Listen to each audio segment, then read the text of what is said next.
U svetu koji te stalno vuče napolje, kontakt sa sobom postaje unutrašnja pobuna. Biti u miru nije pasivnost, to je snaga.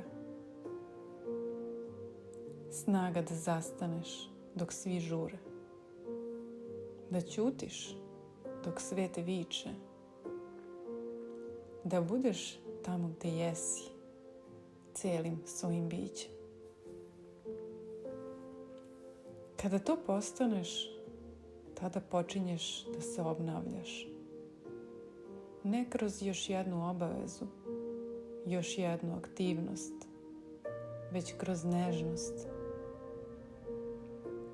Ako ti duša šapuće da je umorna, znaj da već znaš put. Samo mu trebaš dati prostor. Za te trenutke kreirala sam vodič za duboki reset. Ne da te popravlja, već da te podsjeti. Pristupi mu u miru,